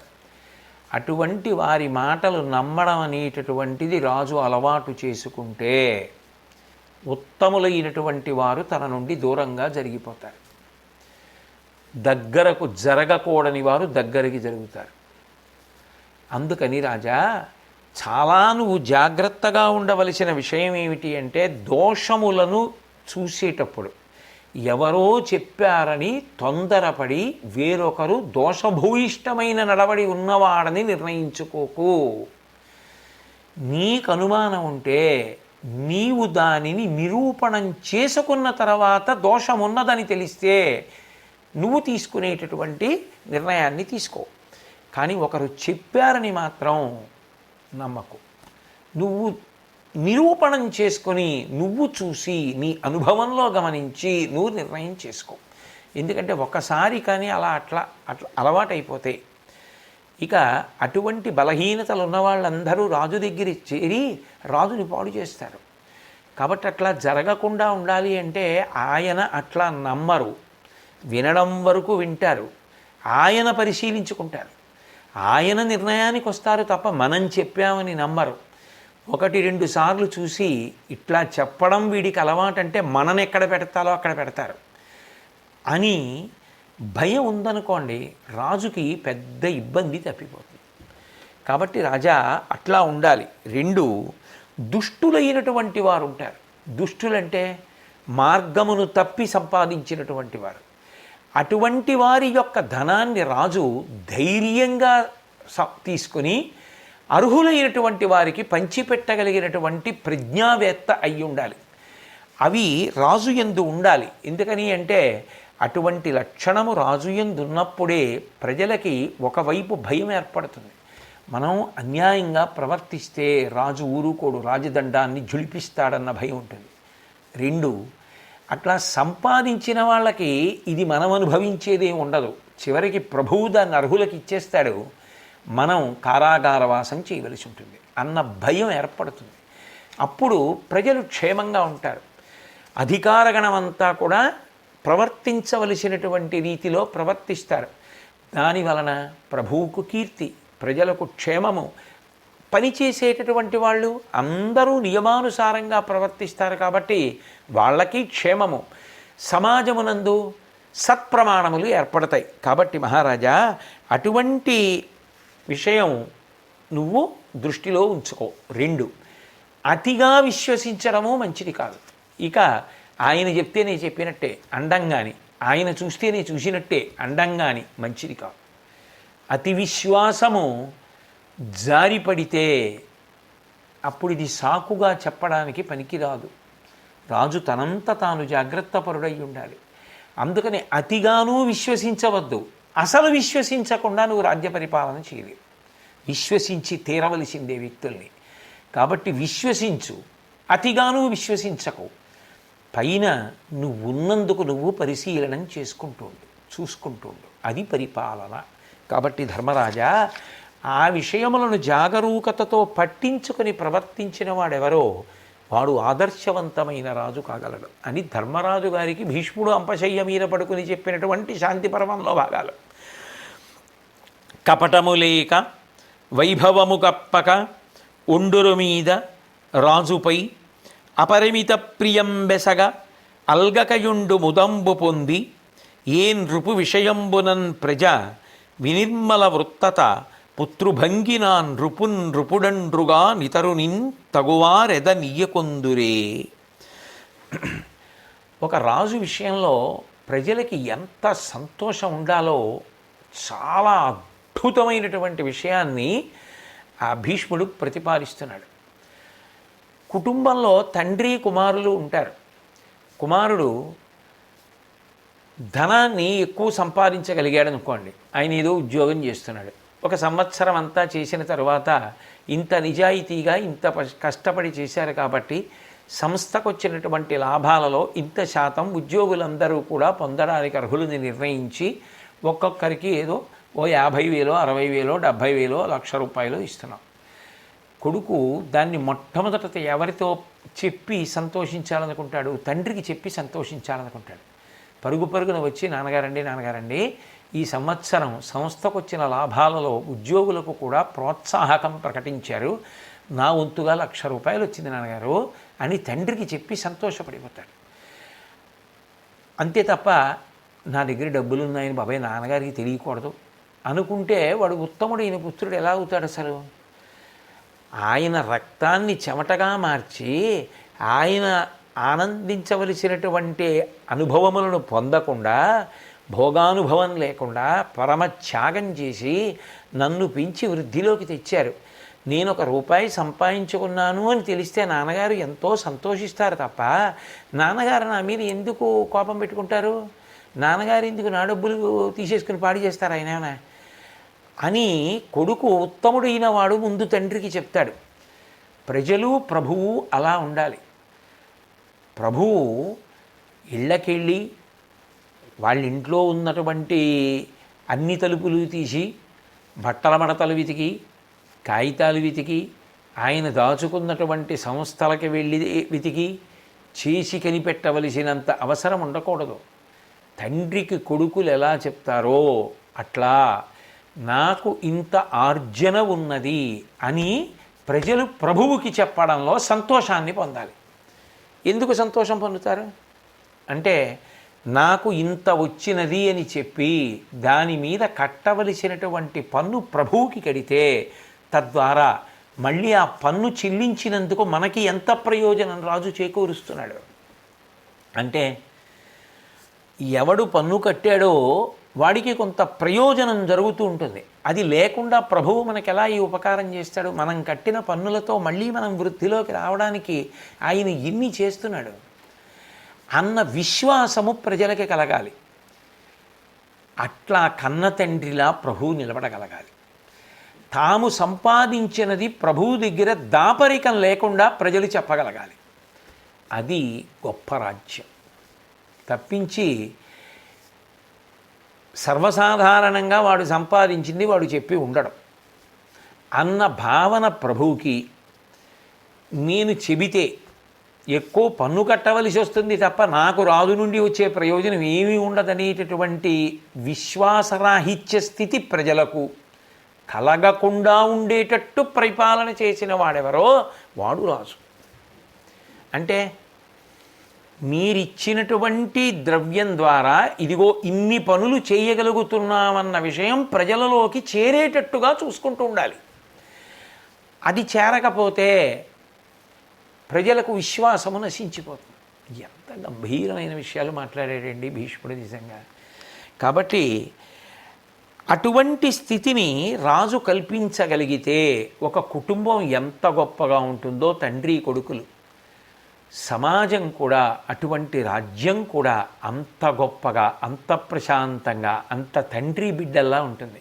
అటువంటి తండ్రి బిడ్డలను ఎవరు ఎలా వేరు చేయలేరో అటువంటి పాలకుణ్ణి, ప్రజల్ని కూడా ఎవ్వరూ వేరు చేయలేరు. ఆ ప్రభువు ప్రజల గుండెల్లో గుడి కట్టుకుని పూజింపబడతాడు. కాబట్టి ధర్మరాజా, అటువంటి పరిస్థితి ఏర్పడేటట్టుగా నువ్వు జాగ్రత్త తీసుకుని ప్రవర్తించవలసి ఉంటుంది. అది రాజధర్మము సుమా అని భీష్మాచార్యుల వారు చెప్తూ, కోపంబులేమి సత్యాలాపము నిజదార పర విలాసము శుచితా గోపన అద్రోహంబవనీ పాలక సర్వవర్ణ నియత గుణంబుల్. ఇక సమాజంలో ఉండేటటువంటి ప్రతి వ్యక్తికి కూడా కొన్ని లక్షణాలు ఉండాలి. ప్రతి వారికి ఇందులో ఏ విధమైనటువంటి ఇక అరమరికలు లేవు. అందరూ స్త్రీ పురుష పండిత పామర కుల మత వర్ణ వర్గ ధనిక పేద విచక్షణ లేకుండా ప్రతి వ్యక్తి ఈ గుణములను పొందడానికి వీలుగా సంస్కారముతో కూడుకున్న వ్యవస్థ ఏర్పడేటట్టుగా రాజు జాగ్రత్త పడుతూ ఉండాలి. అందులో ప్రజలందరూ కూడా తమ వంతుగా ప్రయత్నం చేసి అలవరుచుకోవలసిన లక్షణాలు. దీనికి ఏ ఇతర విషయంతోటి సంబంధం లేదు. మనిషి అన్న ప్రతివాడు ప్రయత్నపూర్వకంగా అలవాటు చేసుకోవలసినది కోపంబులేమి. కోపాన్ని తగ్గించుకునే ప్రయత్నం, కోపం లేకుండా ప్రశాంతంగా బతకడం. ఎందుకని అంటే అసలు సమస్త పాపములకు కారణము కోపమే. ఆ కోపం అలవాటైపోతే అస్తమానం చెడు నిర్ణయాలే చేస్తారు. కాబట్టి ఆ కోపము లేకుండా బ్రతకగలగడం అనేటటువంటిది రాజ్యంలో ఉన్న ప్రజలందరూ సాధన చెయ్యాలి. 2 సత్యాలాపము, నిజం చెప్పడం అందరూ ప్రతి వ్యక్తి అలవాటు చేసుకోవాలి. నిజదారపర విలాసము, తన ప్రేమ అంతా, తన కామమంతా తన యొక్క ధర్మపత్ని యందు మాత్రమే నిలబెట్టగలిగినటువంటి వాడై ఉండాలి. శుచితా గోపన, ఎప్పుడైనా తన దృష్టిలోకి ఏదైనా ఒక రహస్యం వస్తే, అంటే ఒక్కొక్కసారి నమ్ముతారు మా తండ్రి లాంటి వాడైనా అని నమ్మి వచ్చి చెప్తారు. ఇప్పుడు ఎవరైనా తమ జీవితానికి సంబంధించినటువంటి ఒక రహస్యాన్ని యువతల వారికి ఎప్పుడు చెప్తారు?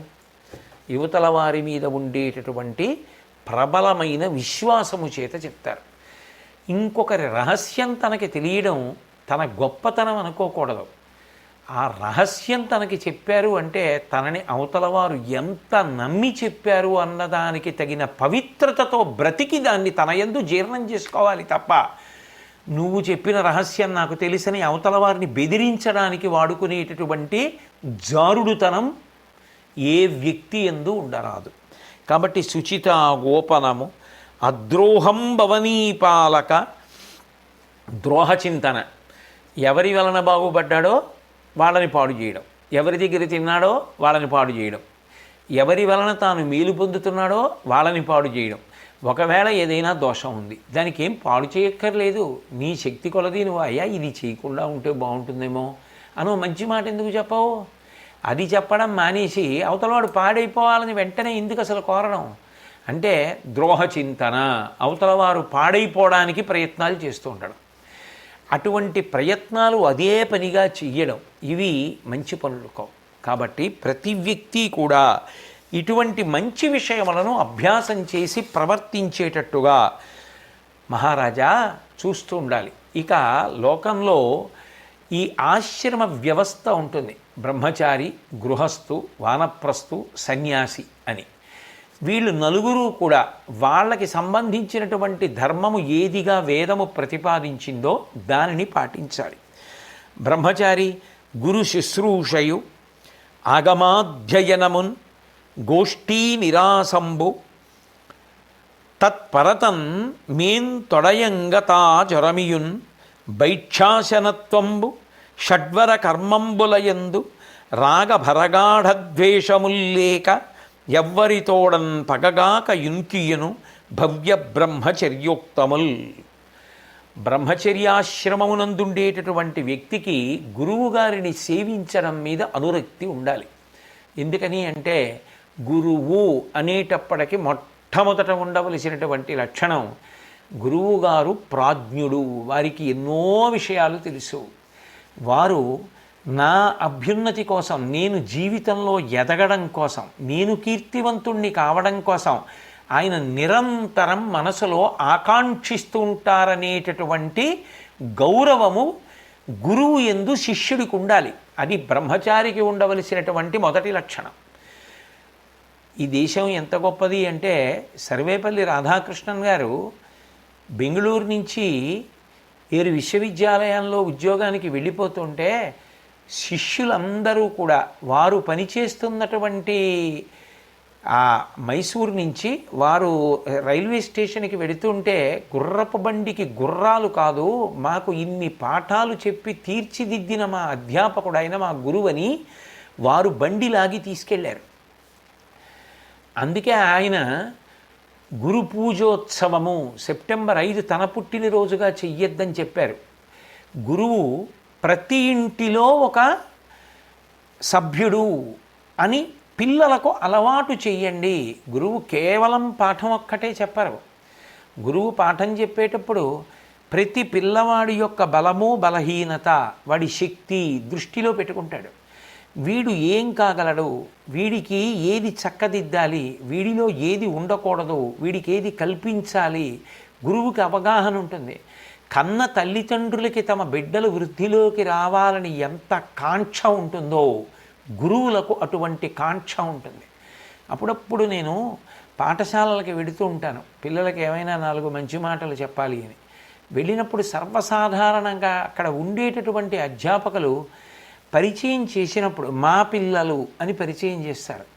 ఈ లోకంలో మా పిల్లలు అని తల్లిదండ్రులు అంటారు, మా పిల్లలు అని అధ్యాపకులు గురువులు అంటారు. అంటే వాళ్ళకి వాళ్ళ దగ్గర చదువుకునే పిల్లలు మా దగ్గర చదువుకునే పిల్లలు అనరు, మా పిల్లలు. అంత ప్రేమ. అందులో ప్రతి బిడ్డ వృద్ధిలోకి రావాలని వాళ్ళు కోరుకుంటారు. అందుకని గురువుని మీ కుటుంబ సభ్యుడిగా గౌరవించండి. మీ పిల్లల అభివృద్ధి విషయంలో వాళ్ళతో మాట్లాడండి, వాళ్ళని గౌరవించడం నేర్చుకోండి. అది సర్వేపల్లి రాధాకృష్ణన్ గారి యొక్క ప్రబోధం. అందుకని బ్రహ్మచారికి ఉండవలసినటువంటి మొదటి లక్షణం తన గురువు పట్ల గౌరవం ఉండాలి. గురువులను అగౌరవపరచడం, గురువుల పట్ల చిన్న భావన, అల్పభావన, అవమానించేటటువంటి ధోరణులు పిల్లల యందు కలిగేటట్టుగా, వారి దృష్టిలో గురువులు హాస్యానికి వస్తువులు అయ్యేటట్టుగా ఏ కోణంలో అందించడం కూడా అంత అభిలషణీయమైనటువంటి విషయం కాదేమో. ఎందుకంటే అమృతాన్ని అమృతంలాగే ఉంచాలి. పిల్లల దృష్టిలో గురువులు అంటే పూజనీయులు అన్న భావన ఉంచడానికే ప్రయత్నం చేయడం సమాజం యొక్క అభ్యున్నతికి కారణం. దాని యందు దోషం ఉంటే వేరొక రకంగా దాన్ని దిద్దే ప్రయత్నం చెయ్యాలి. కానీ పిల్లల మనసులలో గురువుల పట్ల తక్కువ భావన కలిగేటట్టుగా ప్రవర్తించడం అంత మంచిది కాకపోవచ్చు. కాబట్టి గురు శుశ్రూషయు, గురువులకి శుశ్రూష చెయ్యడం అనేటటువంటిది బ్రహ్మచారి యొక్క లక్షణం. ఆగమాధ్యయనమున్, ఆగమములంటే వేదములను జాగ్రత్తగా చదువుకోవడం. ఇప్పటి పరిస్థితికి అయితే వారు చదువుకోవలసిన విషయాన్ని చక్కగా పిల్లలు చదువుకుంటూ ఉండడం. గోష్ఠీ నిరాసంబు, అస్తమానం సభలు సమావేశాలు, 10 మంది ఎక్కడ ఏం మాట్లాడుకుంటూ ఉంటే అక్కడికి వెడుతూ ఉండడం, అవన్నీ వింటూ ఉండడం, ఇవి అనవసరపు విషయాలు కదా. ఏ సమయంలో ఎవరు ఏం చెయ్యాలో అది చెయ్యాలి. అందుకే బ్రహ్మచారికి ఆఖరికి ఉపవాసం కూడా పెట్టాలి శాస్త్రం. ఎందుకంటే అది శారీరకంగా బలంగా ఎదగవలసినటువంటి సమయం. చదువుకోవలసిన వయసులో చదువుకు ప్రతిబంధకమైనటువంటి ఏ విషయమూ వారి జోలికి వెళ్లకుండా ఉండడం మంచిది. నలుగురు ఎక్కడైనా కూర్చుని మాట్లాడుకుంటూ ఉంటే అక్కడికి వెళ్ళిపోయి కూర్చుని వినాలనేటటువంటి ఆకర్షణ కలగడం, అస్తమానం ఎవరు మాట్లాడుకుంటున్నా వెళ్ళి వింటూ ఉండడం, దాని గురించి తను అనవసరంగా ఆలోచిస్తూ ఉండడం, దాని చేత ప్రభావితుడు కావడం, తన వయసుకది సరిపోతుందో సరిపోదో అవసరమో అనవసరమో గ్రహించుకోలేని స్థితిలో తడబడడం. తొలగింపబడాలి అంటే అసలు అనవసరంగా 10 మంది ఉన్న చోటికి పిల్లలు వెళ్ళి వినవలసిన అవసరం లేదనుకున్నప్పుడు వెళ్లకుండా ఉండేటట్టు చూడడం, అది బ్రహ్మచారికి ఉండవలసిన లక్షణం. అలాగే తత్పరతం మేన్ తొడయంగదాజరమియున్, విశేషమైనటువంటి అలంకారాలన్నీ ధరించాలనేటటువంటి అనురక్తి బ్రహ్మచారికి ఉండకుండా ఉండడం. భైక్షాసనత్వంబు, పూర్వకాలంలో గురుకులంలో చదువుకున్నప్పుడు ఆ విద్యార్థులందరూ కూడా భిక్షాన్నాన్ని తెచ్చి గురుపత్ని అందరినీ కూర్చోపెట్టి పెడితే అరమరికలు లేకుండా అందరూ ఒక్కటే అన్నట్టు తినేవారు. కాబట్టి ఆనాడు ఉన్న వ్యవస్థని దృష్టిలో పెట్టుకుని భీష్ముడు అంటున్న మాట భిక్షాన్నాన్ని తింటూ ఉండడం. షడ్వర కర్మంబులయందు రాగభరగాఢ ద్వేషముల్లేక ఎవ్వరితోడన్ పగగాక యున్కియును, ఆ ప్రవర్తించేటప్పుడు చాలా ప్రేమతో అందరితో కలిసి బ్రతకడం, రాగద్వేషాలు మిక్కుటంగా లేకుండా తనని తాను పరిశీలించుకుంటూ ఉండడం, అందరితో కలిసి బ్రతకడం అనేటటువంటిది బ్రహ్మచారి పాటించవలసినటువంటి 6 నియమాలు. కాబట్టి అట్లా జీవించడం ప్రారంభమైతే అదే భవిష్యత్తులో ఉత్తమ పౌరుడిగా మారడానికి కారణములవుతాయి. అట్లాగే గృహస్థాశ్రమంలో ఉండేటటువంటి వారు నిజదారైకపరత్వమున్, కరుణయున్, నిక్కంబునున్, దాల్మియున్, సుజనాసంగము, దేవపిత్రతిథి సంశుద్ధార్చనల్, హవ్యభుగ్జనంబున్, సకలాశ్రమస్థులను శక్య ప్రక్రియన్ బ్రూపు, పంకజగర్భుండు గృహస్థ ధర్మములుగా కల్పించే నిర్వీశ్వర. గృహస్థాశ్రమంలో ఉండేటటువంటి వ్యక్తి పాటించవలసినటువంటి ధర్మములేవి అంటే తన యొక్క కామము కేవలము తన భార్యతో మాత్రమే ముడివడి ఉండాలి తప్ప అది తొట్టుబడడానికి వీలు లేదు. కామము తన ధర్మపత్ని యందు మాత్రమే అనువర్తించాలి. రెండవది దయ కలిగినటువంటి వాడై ఉండాలి. ఎందుకనంటే గృహస్థు మీద మిగిలిన ఆశ్రమాలు ఆధారపడి ఉన్నాయి. అన్ని ప్రాణులు గృహస్థు మీద ఆధారపడతాయి. దయతో 10 మందికి పెట్టేటటువంటి గుణం ఆ గృహస్థు పొంది ఉండాలి. అట్లాగే సత్యనిష్ట. సత్యనిష్ట అంటే ఆ సత్యమును పలకగలిగినటువంటి ఓర్పు. సత్యనిష్ట అంటే సత్యం అంటే పర్యాయపదం భగవంతుడే, ఏ మార్పు లేనివాడు. సత్యం శివం సుందరం. అటువంటి భగవంతుడు నేను చేసినటువంటి ఉత్తమ కర్మలకు తగిన ఫలితాన్ని ఇస్తాడనేటటువంటి పూనికతో ధైర్యంతో ఓర్పుతో ఉండడమే తప్ప వెంటనే తనకేదో ప్రయోజనం కలగలేదనేటటువంటి ఉద్దేశ్యంతో ధర్మాన్ని తేలికగా విడిచిపెట్టేటటువంటి ప్రయత్నము మనసు యందు కలగకుండుట. అటువంటి లక్షణాన్ని పొందడం. సజ్జన సాంగత్యం, సత్పురుషులతోడి సహవాసం. ఈ లోకంలో దుర్లభం త్రయమేవైతత్. నిజానికి చాలా చాలా చాలా కష్టమైనటువంటివి అన్నవి కొన్ని ఉంటాయి. అందులో ఏదో గంగా స్నానం, గంగానదిలో స్నానం చెయ్యడం, సతాం సంగో సత్పురుషులతోటి సహవాసం చెయ్యడం, శుభుసేవనం శివార్చన, ఈ 3 లభించమంటే లభించేవి కావు అంటారు.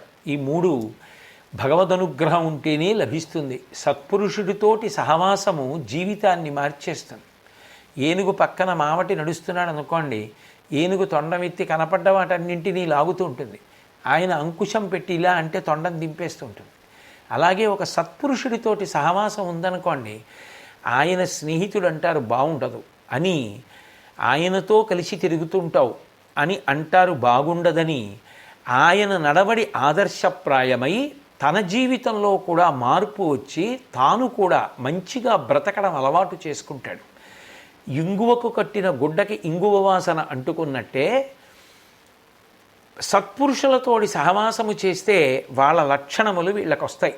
సత్సంగత్వే నిస్సంగత్వం, నిస్సంగత్వే నిర్మోహత్వం, నిర్మోహత్వే నిశ్చలతత్వం, నిశ్చలతత్వే జీవన్ముక్తి అంటారు శంకరాచార్యుల వారు. సత్పురుష సహవాసము అంత గొప్పది. విదురుడితోటి సంజయుడితోటి సహవాసం ఉన్నందుకే పెనువేప విత్తైనటువంటి ధృతరాష్ట్రుడికి కృష్ణ పరమాత్మ అంతటి వాడు విశ్వరూప సందర్శనం చేసేటటువంటి అదృష్టాన్ని దివ్యచక్షువులిచ్చి అనుగ్రహించాడు. కాబట్టి మనిషి ప్రయత్నపూర్వకంగా సత్పురుషులతో సహవాసం చెయ్యాలి. ఇప్పుడు సత్పురుషులతో సహవాసం అంటే నాకెవరు తెలుసండి అననక్కర్లేదు. సత్పురుషులైన వారందించినటువంటి వాంగ్మయము కూడా సత్పురుష సహవాసమే. పెద్దలైనటువంటి వారు రచించిన పుస్తకాలు చదవడము అంటే వారితో కలిసి జీవించడమే. వారు చెప్పిన మాటలు వింటూ ఉండడం అంటే, వారి పుస్తకాలు అంటే వారు మనతో మాట్లాడుతున్నట్టే కదూ, అప్పుడు వారితో కలిసి జీవిస్తున్నట్టే కదూ, అది మనని ప్రభావితం చేస్తుంది కదూ. అటువంటి సత్పురుష సహవాసము.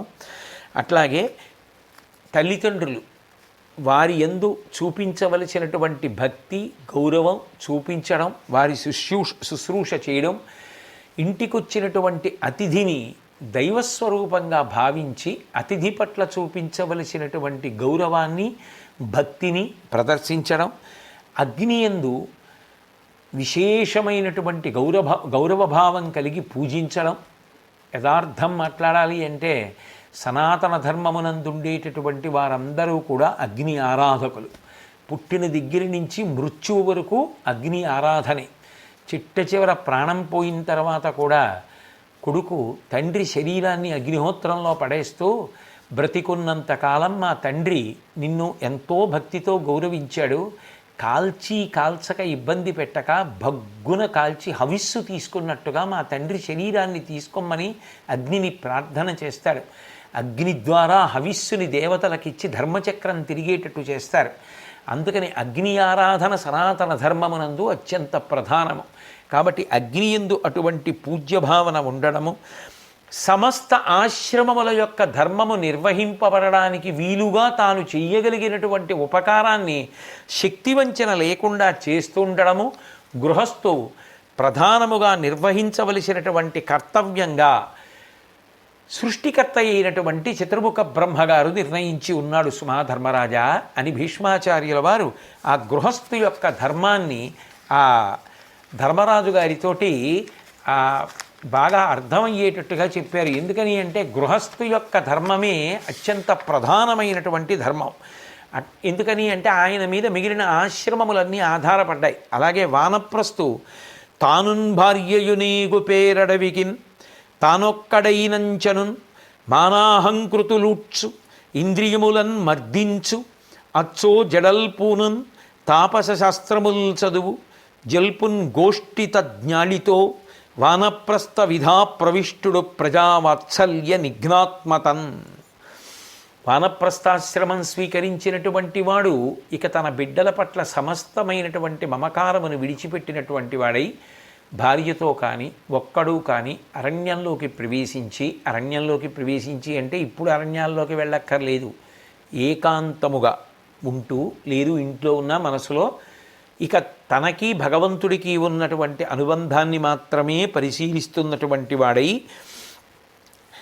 అటు ఇటు పరుగులు తీయకుండా తాను అహంకారాన్ని మమకారాన్ని అస్తమానం నేను అన్న భావాన్ని, నాది అన్న భావాన్ని విడిచిపెట్టి ఇంద్రియ నిగ్రహాన్ని పొందినటువంటి వాడై జడలు ధరించి అంటే దేహ సంస్కారమునందు అనురక్తి తగ్గించుకొని ఎప్పుడూ కూడా భగవత్ సంబంధమైనటువంటి శాస్త్రములను అధ్యయనము చేస్తూ అటువంటి విషయాలలో ప్రవీణులైనటువంటి వారితో కలిసి కూర్చుని చర్చ చేస్తూ నిరంతరము భగవదాభిముఖ్యమును పొందినవాడెవరో ఆయనకు వానప్రస్థు అని పేరు.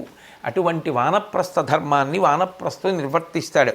అలాగే సన్యాసాశ్రమ స్వీకారం చేసినటువంటి వారు ఎచ్చోనైనను నిల్చు ఆకటికి నేమే నిన్గొను రాత్రి అయి నచ్చో నిమ్మి చేయించు అగ్ని పరిచర్యంబాసి వర్తించు తానిచ్చన్ గోరడొకండు ఇంద్రియజయంబేపారు భోగంబులన్ మిచ్చున్ మృక్కును నొల్లకొండు యతి పేర్మిన్ నిర్మముండై నృపా. ధర్మరాజా, సన్యాసాశ్రమం స్వీకరించినటువంటి వ్యక్తి ఇక దేని మీద సంగం పెట్టుకోడు కాబట్టి ఆయన ఏ మమకారము లేనటువంటి వాడై ఎక్కడో ఒక్కచోట మాత్రమే ఉండడం అనేటటువంటిది లేకుండా ఎక్కడో అక్కడ అన్న భావనతో ఉంటూ ఆకలైనప్పుడు ఏదో ఒకటి తింటూ ఇది కావాలి, దీనితో కడుపు నింపుకోవాలి అనేటటువంటి ఇంద్రియ లౌల్యమును అణిచినటువంటి వాడై, జిహ్వేంద్రియమునకు సంబంధించినటువంటి భోగమును అధిగమించిన వాడై, ఎక్కడ ఉన్నప్పుడు రాత్రి అవుతుందో అక్కడే ఏదో పడుకోవడం కాదు, హాయిగా పడుకున్నాననుకుని పడుకున్నవాడై, కంచి కామకోటి పీఠాధిపత్యం వహించినటువంటి మహాపురుషులు చంద్రశేఖరేంద్ర సరస్వతి మహాస్వామి వారు యావత్ భారతాన్ని పాదచారి అయి పర్యటిస్తున్నప్పుడు ఒక్కొక్కసారి చీకటి పడిపోతే ఒక్కొక్క దేవాలయం ముందు బండ దగ్గర పడుకుంటుండేవారు. ఒక్కొక్కసారి పొలాలలో నీటిని పొలమంతా పెట్టేటటువంటి ఒక చిన్న చిన్న పూరి గుడిసెల కింద పడుకుంటూ ఉండేవారు. ఒక్కొక్కసారి ఆ రహదారి పక్కన వెడుతుంటే పాడుపడిపోయినటువంటి దేవాలయపు అరుగుల మీద పడుకుంటూ ఉండేవారు.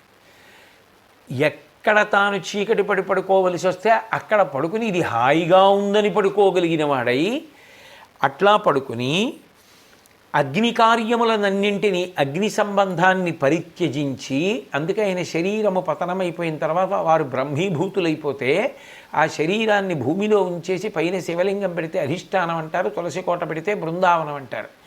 అగ్నితో సంబంధాన్ని విడిచిపెట్టేసుకొని తనంత తానుగా నాకు ఇది కావాలన్న కోరిక ఏదీ లేనివాడై, ఏ కోరిక లేకుండా ఇంద్రియ నిగ్రహానికి ఉపయోగపడేటటువంటి వాటిని మాత్రమే మెచ్చుకుంటూ, ఈ కోరిక అన్నది అసలు ఏదీ లేనటువంటి వాడై, ఎవరైనా నమస్కారం పెడితే నమస్కారం కూడా స్వీకరించకుండా, అంటే అందరి యందు సమభావనతో, అందులో భగవంతుడే ఇందులో భగవంతుడే, ఎవరు ఎవరికి నమస్కరించాలనేటటువంటి సమబుద్ధితో అంతటా బ్రహ్మమును చూస్తూ నమస్కారమును కూడా స్వీకరించగలిగినంత భేదాన్ని కానీ ఎక్కువతనాన్ని కానీ కూడా అంగీకరించకుండా సమభావముతో ప్రవర్తించేటటువంటి లక్షణమును పొందిన ఆశ్రమములో ప్రవేశించిన వాడెవరున్నాడో ఆయన సన్యాసి. కాబట్టి అటువంటి సన్యాసాశ్రమ ధర్మాన్ని కొంతమంది పాటిస్తూ ఉంటారయా, అది 4వ ఆశ్రమము అని భీష్మాచార్యుల వారు ధర్మరాజు గారికి చెప్పి, రాజు లేకపోతే ప్రజలు చాలా కష్టపడతారు సుమా ధర్మరాజా, రాజు అనేటటువంటి వాడు రాజ్యమునకు ఉండి తీరాలి అని చెప్తూ, రాజు ఉత్తమ గుణ భ్రాజిష్ణునభిషిక్తు గావించుకొని ఎల్ల కార్యములను తన్ముఖంబున చెల్ల తద్వయు సుఖముండబడయుదు, ఒకడు భూపాలనంబు చేత లేకున్న దుశ్చేష్టితులైన జనులన్యోన్య దారా ధనాపహరణమాచరింతురు, మీల ఎట్టుల బలవంతులల్పుల తమకు నాహారములగొండ్రు, భూపతి లేకున్న మండ్రి జనము అధిప కృషిసేయుటయును బేహారమాడుటయును గోరక్ష కావించుటయును మొదలుగాగ బ్రతికెడు తెరువలు కాసికావే. రాజ్యమునకు పరిపాలించడానికి రాజు అనేటటువంటి వాడు ఉండి తీరాలి. అట్లా లేకపోతే ప్రజలకు సుఖం ఉండదు. చేపలు, పెద్దవైనటువంటి చేపలు చిన్న చేపలను ఎలా తినేస్తాయో, రాజు చేతిలో ఉండేటటువంటి దండము వలన భయము లేకపోతే బలము కలిగినటువంటి వాళ్ళు బలము లేనటువంటి వాళ్ళని హింసించి వాళ్లకు సంబంధించినవన్నీ లాక్కుపోతారు. అట్లాగే ఏ విధమైనటువంటి ధర్మము కూడా సమాజమునందు నిలబడదు. న్యాయమనేటటువంటి మాటకు ఆస్కారం ఉండదు. వ్యవసాయం కానీ, వర్తకం కానీ, గోసంరక్షణం కానీ ప్రశాంతంగా జరిగేటటువంటి ఆస్కారం ఉండదు. ఇవన్నీ ఎవరి మీద ఆధారపడి నడుస్తున్నాయి అంటే రాజు మీద ఆధారపడి నడుస్తున్నాయి.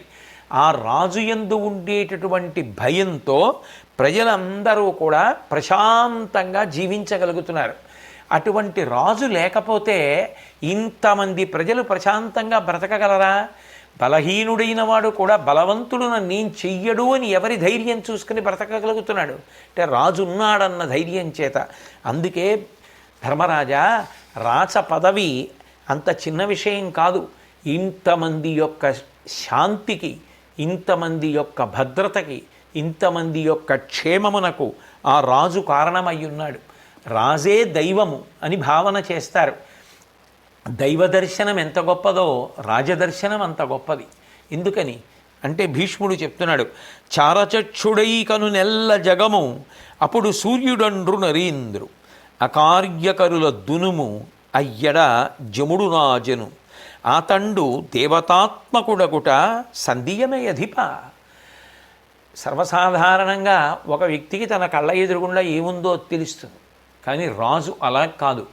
గూఢచారులను తన కన్నులుగా పెట్టుకుని ఉంటాడు. రాజ్యమునందు ఎక్కడ ఏం జరిగినా ఉత్తర క్షణం రాజుకి తెలిసిపోతుంది గూఢచారుల వల్ల. సూర్యుడు ఆకాశంలో ప్రకాశిస్తూ అంతటా ఏం జరుగుతోందో తెలుసుకున్నట్లుగా రాజు గూఢచారుల కన్నులుగా పెట్టుకుని రాజ్యంలో ఎక్కడ ఏం జరుగుతోందో ఉత్తర క్షణం తెలుసుకుంటాడు. అందుకని రాజు సూర్యుడు. 2, వ్యవస్థ గాడి తప్పుతోంది, వీళ్ళని శిక్షించకపోతే సమాజమునకు ఇబ్బంది కలుగుతుంది, తప్పు ఆదర్శం అందుతుంది అనుకున్నప్పుడు రాజు శిక్షిస్తాడు. శిక్షించినప్పుడు యమధర్మరాజులా నిలబడతాడు రాజు. కాబట్టి రాజే సూర్యుడు, రాజే యముడు. సూర్యుడు ప్రాణప్రదాత, పోషకుడు. రాజు అంతే, ప్రాణప్రదాత, పోషకుడు. ఎవరు రాజుని గౌరవిస్తారో, ఎవరు ధర్మాన్ని గౌరవిస్తారో, ఎవరు న్యాయాన్ని గౌరవిస్తారో, ఎవరు చట్టాన్ని గౌరవిస్తారో వారి పట్ల రాజు సూర్య భగవానుడి వంటివాడు. ఎవరు తద్వ్యతిరేకులో వారి పట్ల ఆయన యమధర్మరాజు వంటివాడు. కాబట్టి ఓ ధర్మరాజా, రాజు అనేటటువంటి వాడు ఈ కన్నులకు కనపడుతున్నటువంటి భగవంతుని యొక్క స్వరూపమే.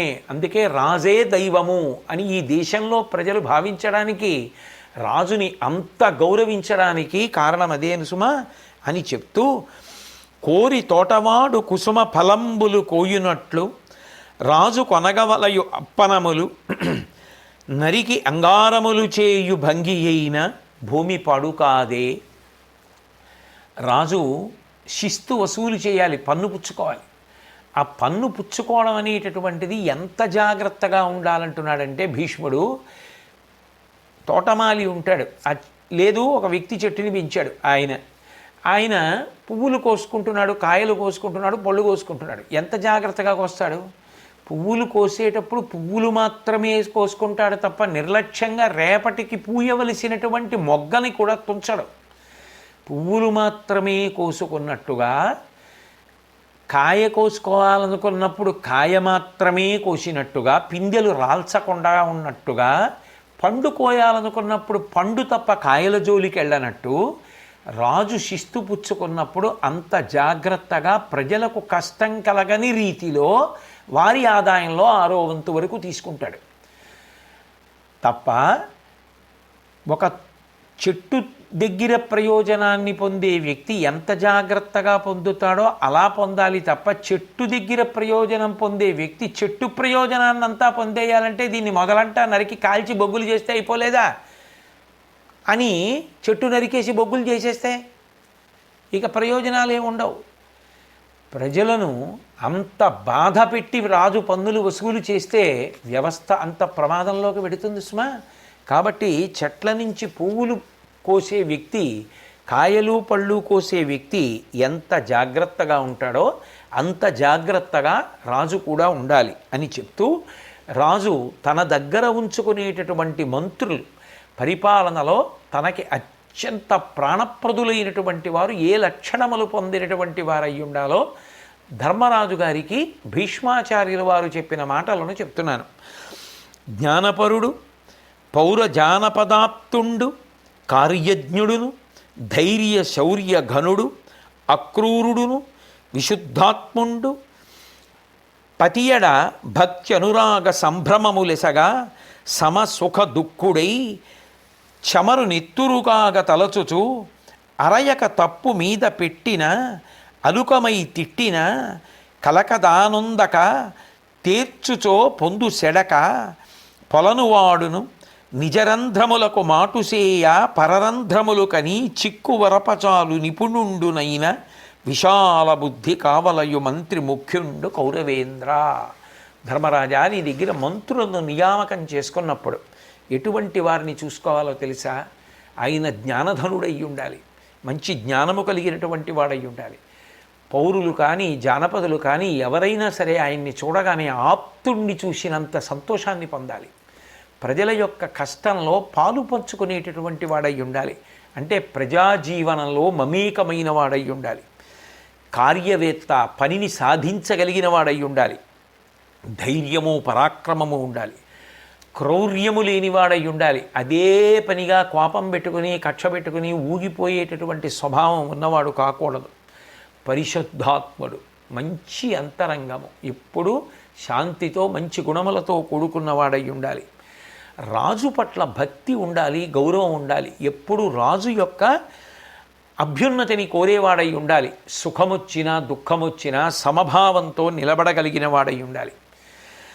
తన యొక్క చెమటని రక్తంగా మార్చినటువంటి వాడు అయినప్పటికీ కూడా ఆయన మీద ఆరోపణలు వస్తే చెదిరిపోకుండా నిగ్రహించుకొని నిలబడగలిగినటువంటి వాడై, ఎవరైనా తొందరపడి కోపంతో దూషించిన కలత చెందకుండా నిగ్రహంతో నిలబడి నిభాయించుకోగలిగినటువంటి వాడై, అనునయంతో ఏది చేస్తున్నా ఏది జరిగినా రాజు మీద ఉన్న గౌరవాన్ని మాత్రం కోల్పోనివాడై, ఆయన యొక్క అభ్యున్నతి, ఆయన అభివృద్ధిని నిరంతరము మనసులో కోరుకుంటున్నటువంటి వాడైనటువంటి వాడెవరుంటాడో, నాకు రాజుతో ఉన్న పొందు పోకూడదు, ఎప్పుడూ ఇలా కలిసి ఉండాలని కోరుకునేవాడెవరుంటాడో, ఏవైనా తమలో దోషములుంటే వాటిని కప్పిపుచ్చగలిగిన సమర్థత కలిగిన వాడు, శత్రువులకు సంబంధించిన దోషములను ముందు పసిగట్టి పెద్దవి చేసి చెప్పగలిగిన వాడు ఎవరుంటాడో, శత్రువులను చిక్కులు పాలు చేయగలిగిన ప్రజ్ఞావంతుడు ఎవరుంటాడో, అటువంటి విశాల బుద్ధి కలిగినటువంటి వాణ్ణి మంత్రిగా ధర్మరాజా ఎప్పుడూ కూడా దగ్గర పెట్టుకుంటే అటువంటి వాడి వలన కార్యసిద్ధి కలుగుతుంది అని చెప్పి, ఆ రోజులలో ఉన్నటువంటి వ్యవస్థలో యుద్ధాలు చేయవలసి వచ్చినప్పుడు తీసుకోవలసినటువంటి జాగ్రత్తల గురించి భీష్ముడు మాట్లాడుతూ అంటాడు, ఎప్పుడైనా సరే యుద్ధం చేయవలసి వస్తే అవతలవారు యుద్ధానికి వచ్చినప్పుడు నువ్వు కూడా యుద్ధంలో ప్రతిఘటించాలి. పగవాడు బలముల పన్ని త్రోచిన తాను సబలుడై ఒంటిమై సంగరంబు కోరిన అమ్మెయి గొనకొని మాయలనొచ్చిన మాయల బేర్చి గెలుపు గునునది, విన్నిచ్చినను ప్రమాదమునన్ పడినను ఖైదువు భగ్నమైన శరణన్న మ్రొక్కిన తురగాళి యొడలిన చరుతోడ బొరుచుచున్న ఎట్టి పగతునైన చంప తగదధర్మంబు, చంపు కంటే ధర్మ సమర కేళి చావు మేలు, రాజు శయ్య చచ్చుట కొరకాదు కాన యోడ కాదు పోరా. రాజు ఎవరైనా తన మీదకి యుద్ధానికి వచ్చినప్పుడు ధైర్యంగా తన సైన్యంతో తాను ఎదిరించగలిగిన వాడై ఉండాలి. అవతలవాడు మాయతోటి కపటంతో ప్రవర్తిస్తే బుద్ధి చెప్పడానికి తాను మాయతోటి కపటంతో ప్రవర్తించగలిగినటువంటి వాడై ఉండాలి. ఆయుధం భగ్నమైపోయినటువంటి వాణ్ణి, వెన్నిచ్చి పారిపోతున్న వాణ్ణి, ఏమరపాటుతో ఉన్నవాణ్ణి, శరణు అంటూ కాళ్ళ మీద పడినవాణ్ణి, మ్రొక్కినటువంటి వాణ్ణి, గుర్రాలు నేల మీద పడిపోయినటువంటి వాణ్ణి, పారిపోయినటువంటి వాణ్ణి, వేరొకడితో యుద్ధం చేస్తున్న వాణ్ణి ఎట్టి పరిస్థితుల్లోనూ చంపడం మంచిది కాదు. అధర్మంగా శత్రువుని చంపడం కన్నా ధార్మికంగా యుద్ధం చేసి తాను మరణించడం మేలు అంటాడు భీష్ముడు. ఆ రోజులలో యుద్ధం జరిగేటప్పుడు కూడా ఎంత ధర్మాన్ని దృష్టిలో పెట్టుకుని యుద్ధం చేశారు అన్నదానికి భీష్ముడు చెప్పినటువంటి ఈ మాటలు ప్రమాణములుగా నిలబడతాయి. కాబట్టి దేనికైనా ధర్మాన్ని ప్రాతిపదికగా తీసుకుని ప్రవర్తించడం అనేటటువంటిది ప్రధానము అంటాడు. యుద్ధానికి బయలుదేరేటప్పుడు కూడా పెద్ద వానలు పడుతున్నప్పుడు, చలితో వణికిపోతున్నప్పుడు, విశేషమైన ఎండలు కాసినప్పుడు వెళ్ళకూడదు. యుద్ధానికి వెళ్ళేటప్పుడు కూడా హోరెత్తించేటటువంటి శంఖాలు, మంచి బాకాలు, డప్పులు ఇలాంటివి బాగా వాయించగలిగినటువంటి వాళ్ళు ఉండాలి. దానివల్ల అంత శబ్దం కలిగితే ఎదుట యుద్ధం చేసేటటువంటి వీరులకు యువతల వారిలో ఉండేటటువంటి ఉత్సాహము కొంత అధైర్యాన్ని కల్పిస్తుంది. కాబట్టి అట్లా ఉండాలి. ఆ సైన్య విభాగాల్ని నిలబెట్టేటప్పుడు కూడా జాగ్రత్త తీసుకుని చెట్లు, రాళ్ళు, మెరకలు, పల్లాలు ఇట్లాంటివి ఉన్న చోట పదాతి దళాన్ని నిలబెట్టచ్చు. అలాగే బురదలైనటువంటి సమతల ప్రదేశాల్లో గుర్రాల దండుని నిలబెట్టాలి. బాగా బురద పట్టినటువంటి ప్రదేశాలలోనూ, కమ్మీలు దిగిపోయే ప్రదేశాల్లోనూ రథాలను నిలబెట్టకూడదు. కాస్త చెట్లు, నీటి గుంటలు ఉండే చోట ఏనుగుల్ని నించోపెట్టాలి.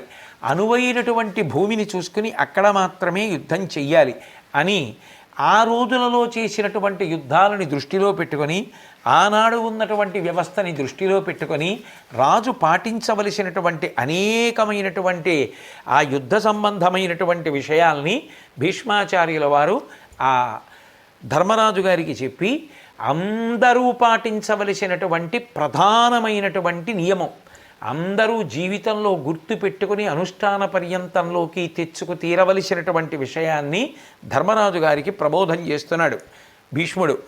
విను, తల్లియును తండ్రియును గురుండును సేవనీయులు సద్భక్తి నిత్య నిరతి వారల కొలుచచు వారిద్ది చెప్పిన యది ఆచరించుట అధిక ధర్మము. ఆగమత్రయమును అగ్నిత్రయంబు లోకత్రయంబును దేవతాత్రయంబు అను వస్తువులు వారలందును జనని గౌరవమున ఎక్కుడు రాజవర్య. ఈ జగంబున దివమునన్ పూజవడయు మాతృభక్తుండు పితృభక్తి మానసుండు. అట్లా అవ్యయానంద సంప్రాపణంబు గురు పదాబ్జ సమారాధ కొండుగాంచు. ఎప్పుడైనా సరే అందరూ పాటించి తీరవలసినటువంటి నియమం ఏమిటి అంటే, ప్రతి వ్యక్తి కూడా తల్లిని తండ్రిని గురువుని ముగ్గురిని కూడా ఎంతో జాగ్రత్తగా గౌరవంగా భక్తితో సేవించడం నేర్చుకోవాలి. ఎందుకని అంటే నిజానికి వాళ్లే వేదత్రయం, వాళ్లే త్రేతాగ్నులతో సమానమైన వారు, వాళ్లే ముల్లోకాల లాంటి వాళ్ళు, వాళ్లే సృష్టికర్త స్థితికర్త ప్రళయకర్త వంటి త్రిమూర్తులు. అంటే వాళ్ళకన్నా భగవత్ స్వరూపం లేదు, వాళ్ళకన్నా పవిత్రమైన వాక్కులు లేవు, వాళ్ళకన్నా పవిత్రమైన రూపమున్న వాళ్ళు లేరు, వాళ్ళకన్నా నీ క్షేమాన్ని అభ్యున్నతిని కోరేవాళ్ళు లేరు. అటువంటి ముగ్గురిని గౌరవించడం చేత కాకపోతే, వాళ్ళని సేవించడం చేత కాకపోతే నువ్వు పాడైపోతావు సుమా. కాబట్టి ధర్మరాజా, రాజ్యంలో ఉండేటటువంటి ప్రజలు అందరూ కూడా తప్పకుండా నేర్చుకోవలసిన విషయం ఏది అంటే, తల్లిని తండ్రిని గురువుని గౌరవించాలి. మళ్ళీ ఈ ముగ్గురిలో కూడా గొప్పవారెవరు అంటే తల్లి, మాతృదేవోభవ. అసలు ఆ తల్లి అంత కష్టపడి గర్భిణి అయి ఆమె కడుపులో పిండం పెరుగుతుంటే అంత కష్టపడి తనకి జనన మరణ సదృశమైన వేదన పొంది మళ్ళీ తాను కూడా పుట్టిందా అన్నంత ఖేదం అనుభవించి బిడ్డని ప్రసవించి పాలిచ్చి పెంచి పెద్ద చేసి వాడి కోసమని తన ఉపవాసాలుండి చిట్ట చివరికి వాడికి కష్టం కలిగితే నా ఆయువు పోసుకుని నువ్వు బ్రతకమని ఆశీర్వచనం చేసినటువంటి తల్లి ఆఖరికి బిడ్డ నిండి కోరుకునేది ఏదీ ఉండదు. ఇవ్వడమొచ్చు తప్ప అడగడం చేత కానిదెవరో ఆమెయే లోకంలో తల్లి. ఆమె సాక్షాత్ భగవంతుని యొక్క రూపం, పరదేవతయే ఈ భూమి మీద తల్లి అయి ఉన్నది. ఆమెయే పాలిచ్చి పెంచుతోంది, ఆమెయే నిద్రపుచ్చుతోంది, ఆమెయే మనం పుట్టడానికి కారణమై తన కడుపుని గర్భాలయం చేసింది. సృష్టికర్త స్థితికర్త ప్రళయకర్త. అందుకే మళ్ళీ తల్లిలో తండ్రిలో గురువులో అమ్మ గొప్పదు సుమా. ధర్మరాజా, తల్లిది ఎక్కువ గౌరవం. అట్లాగే తల్లిదండ్రుల మీద అభిమానం కలిగినవాడు, గౌరవం కలిగినవాడు, పూజ్యభావన కలిగినవాడు ఇహమునందు పరమునందు ఇక్కడ పైలోకాలలో కూడా గౌరవించబడతాడు. తర్వాత గురువుని సేవించేటటువంటి వాడు ఎవరుంటాడో వాడు విశేషమైనటువంటి ఆనందాన్ని ఎప్పుడూ పొందుతుంటాడు. నిజానికి తల్లి తండ్రి శరీరాన్ని ఇస్తారు, గురువు ఇక మళ్ళీ శరీరంతో రావలసిన అవసరం లేనటువంటి జ్ఞానమును ఇస్తాడు. తల్లిదండ్రులు తాము సంపాదించినది తమ బిడ్డలకు ఇస్తారు. గురువు కష్టపడి తాను సంపాదించుకున్న జ్ఞానాన్ని తనని అనుగమించగలిగినటువంటి శిష్యుడికి అలవోకగా ధారపోషిస్తాడు. తన వయసుతో తన కష్టంతో సంబంధం లేకుండా అడిగారని శిష్యులకు ప్రబోధం చేసేస్తాడు. అటువంటి గురువుని సేవించడం వచ్చినటువంటి వాళ్ళెవరో వాళ్ళు అవిచ్ఛిన్నమైనటువంటి ఆనందాన్ని పొందుతారు. కాబట్టి ధర్మరాజా, ఒక్క విషయాన్ని బాగా గుర్తుపెట్టుకో, ఈ లోకంలో మనిషిగా పుట్టినటువంటి ఎవరైనా తప్పకుండా సేవించి తీరవలసినటువంటి వారెవరు అంటే తల్లి తండ్రి గురువు. ఈ విషయం నువ్వు జ్ఞాపకం పెట్టుకోవాలి. నీ రాజ్యంలో ఉండేటటువంటి ప్రజలందరూ కూడా అట్లా గౌరవించి బ్రతకడం నేర్పాలి.